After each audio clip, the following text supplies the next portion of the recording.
राष्ट्रसंत तुकडोजी महाराज प्रतिष्ठान भागीमारी तालुका पारसली जिल्हा नागपूर अंतर्गत आपण गणिताचा दररोजचा एक व्हिडिओ घेत असतो। पण तो व्हिडिओ असा असतो की गणित सोपी असतात परंतु ते समजले नाही तर कठीण वाटतात। म्हणून आपण याच्यामध्ये बघणार आहोत की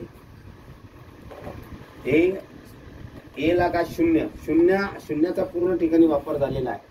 या शून्याचा वापर झाला तर त्याचं उत्तर कसं काढायचं तर पहिलं बघूया आपण। चला लक्षात ठेवा, पहिलं घेऊया ए ला का शून्य। ए ला का जर शून्य असेल तर याची किंमत किती येते? 1। आपण लिहिलेले 1, याची किंमत 1 येते। हा दुसऱ्या याच्यामध्ये बघा, आता दुसऱ्या याच्यामध्ये आपण हे केलेलं आहे ए ला का शून्य, ए ला का शून्य अधिक ए ला का शून्य बरोबर किती? 2 कसे आले ते? ए ला का शून्यची किंमत 1 होते अधिक ए ला का शून्यची किंमत 1 होते बरोबर आहे 2। आलं लक्षात?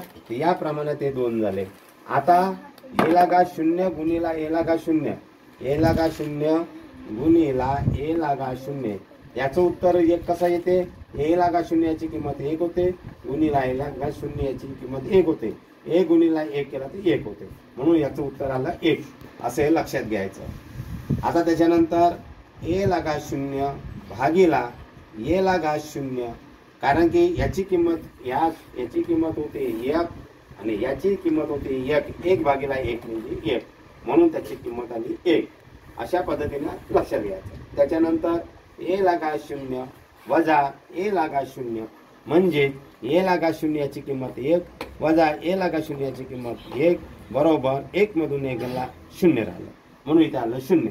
तर अशा प्रकारे समजा आपल्याला कुठे गणित पाहायला दिसलं तर कन्फ्यूज व्हायचं नाही। हा व्हिडिओ वारंवार बघायचा आणि त्याच्यानंतर तुम्हाला लक्षात येईल। तर व्हिडिओ बघायचा असेल तर यूट्यूब चॅनलवर जावं लागतं, बबलू BALU बबलू गाडवे GADAW गाडवे हा यूट्यूब चॅनलला सबस्क्राईब करा आणि तुम्ही ते व्हिडिओ बघू शकतात। असे ज्ञानाचे व्हिडिओ आपण छोटे असते पण महत्त्वाचे व्हिडिओ आहे, तर अशा प्रकारे तुम्हाला देण्यात येतात। जय गुरुदेव, जय गुरुदेव। धन्यवाद। मी बबलू गाडवे, भागीमारी तालुका पारसली जिल्हा।